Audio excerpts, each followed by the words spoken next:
Vocês conseguem imaginar um mágico impedir uma guerra? Só em Harry Potter, certo?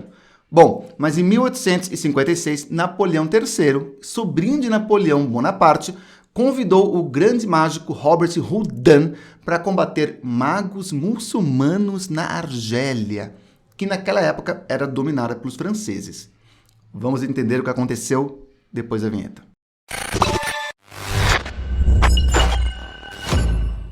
E aí, pessoal, se tem alguém aqui no canal que é de Belo Horizonte, essa é a oportunidade para assistir meu show no teatro. Dia 9 de fevereiro, às 20 horas, vai rolar um show no Teatro Nossa Senhora das Dores. O link para adquirir o ingresso vai estar na descrição desse vídeo. Então, garante seu ingresso e vejo vocês lá.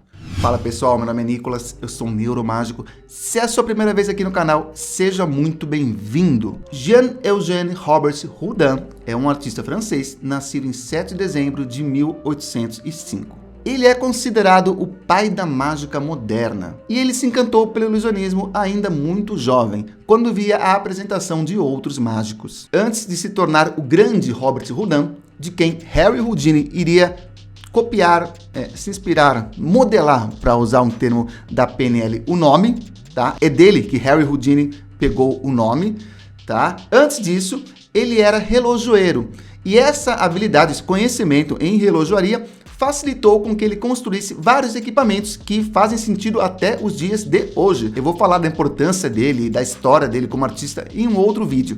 Nesse vídeo eu vou falar da importância bélica que ele teve. Mas antes, vamos ao contexto histórico. O ano era 1856. A França estava expandindo o seu domínio, principalmente nas colônias africanas, em especial sobre a Argélia, porque a capital da Argélia, Argel, tinha uma posição, uma importância estratégica. A colonização havia começado em 1830, mas em 1856 estava havendo uma grande tensão, havia revoltas constantes. Vale lembrar que a Argélia tinha uma população de maioria árabe que vivia sob o jugo islâmico, uma religião que era tolerada pelo Império Francês. Os marabus frequentemente incentivavam as revoltas no país. Eram revoltas pequenas, que eram contidas muito rápido, mas havia um temor que uma dessas revoltas acabasse unindo diversas tribos e uma grande revolta nacional eclodisse. Esses marabus, ou marabutos, além de ter uma influência religiosa, tinham uma influência bélica e muitas vezes tentavam influenciar os detentores do poder de forma similar aos profetas hebreus. Em 1854, o coronel Denevaux, chefe do Bureau Político de Assuntos Árabes e contemporâneo do Robert Houdin, fez um convite para que ele se apresentasse na Argélia. Não se sabe se os superiores do Denevaux sabiam dessa proposta, mas suspeita-se que o Napoleão estivesse a par desse convite. O Denevaux era casado com uma argelina e tinha interesse que as duas comunidades, França e Argélia, coexistissem pacificamente sem o derramamento de sangue, desde, é claro, de que a Argélia fosse subjugada pelos franceses. Deixa pra lá, assunto para outro vídeo. Robert Houdin declinou do convite porque, segundo ele, havia acabado de voltar de uma turnê e estava muito feliz em estar de volta para casa, de volta em casa. Em 1855, um novo convite e uma nova recusa. Dessa vez, a desculpa era que o Houdin estava prestes a receber um prêmio, ele ia ser homenageado. O coronel esperou passar essa homenagem e convidou novamente, e aí o Houdin não tinha mais desculpa. Até onde se sabe, o Robert Houdin foi o único mágico convidado, tá? Não tentaram fazer isso com nenhum outro mágico. E a ideia era que ele mostrasse que a magia dos franceses era mais poderosa que a dos marabus. Isso porque, como nós vamos ver mais para frente, os marabus tinham todo esse ar místico e usavam de magia, até mesmo truques, para influenciar as pessoas a agregar, a seguir a sua causa. Isso aí, entenderam?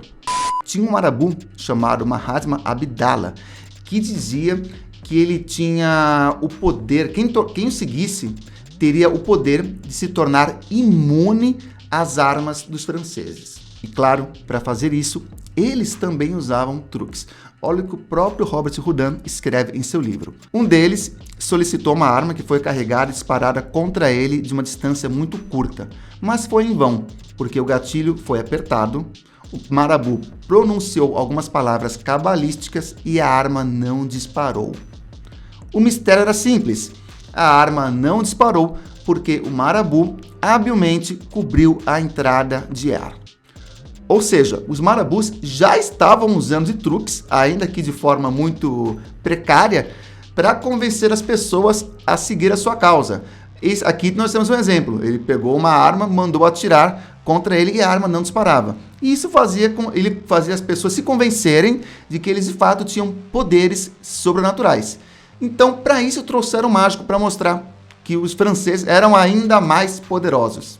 Então, em 1856, o Robert Houdin partiu para a Argélia. Ele passou um mês se apresentando na Argélia e apresentou o melhor do seu repertório, exceto o que ele havia preparado para conter os marabus. Esses números seriam apresentados em uma gala exclusiva dedicada aos líderes marabus. Então, ele adaptou números que já existiam para o contexto necessário.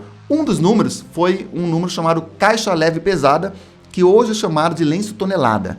Qual que é a ideia? Você coloca uma caixa no chão, e é uma caixa leve, a pessoa levanta.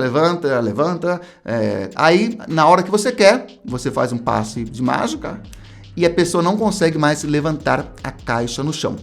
E ele apresentou isso dizendo que ele era capaz de tirar a força de qualquer guerreiro. E aí todo mundo viu um guerreiro forte lá, um homem forte, não conseguindo levantar a caixa, não conseguindo tirar a caixa do chão. Essa mágica é apresentada até os dias de hoje. Aí depois ele faz um passezinho lá e uma criança vai e consegue levantar a caixa. Ou seja, só a pessoa que ele tirou a força é que não conseguiria levantar a caixa. Muito bom. Depois ele apresentou também o número de pegar a bala na boca, que era muito superior à versão apresentada pelo Marabu, no qual a arma só não disparava. Nesse disparava, porém, ele pegava a bala assinada nos dentes. E o número que mais causou pânico na plateia foi o número no qual ele fez um espectador aleatório desaparecer de um cone gigante. Cobriu-lhe com um cone e a pessoa desapareceu. Os jornais locais elogiaram muito o show do Robert Houdin.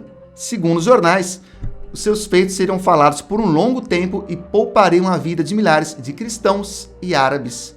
E eles estavam certos. Conclusões. 3 dias depois das apresentações, Robert Houdin foi chamado ao palácio do governador. Lá ele encontrou 30 dos maiores líderes tribais árabes. Ele cumprimentou a todos, embora a maioria tivesse medo de cumprimentar o mágico. O mais velho dos chefes aproximou-se de Robert Houdin, abriu um rolo de pergaminho. Nele, um belo poema reconhecendo o poder de Jean-Eugène Robert Houdin. O ancião leu o poema com grande solenidade. Ao final da leitura, ele colocou o selo da sua tribo. E os outros 29 líderes fizeram a mesma coisa. E ao final, deram o pergaminho como presente para o Robert Houdin. Segundo o próprio Robert Houdin, esse foi o melhor presente que ele ganhou na sua vida. Somente em 8 de março de 1962, com a assinatura do Acordo de Evian, terminou a guerra na Argélia. Então é isso, pessoal. Espero que vocês tenham gostado. Estão aparecendo aqui outros 2 vídeos para vocês continuarem no canal.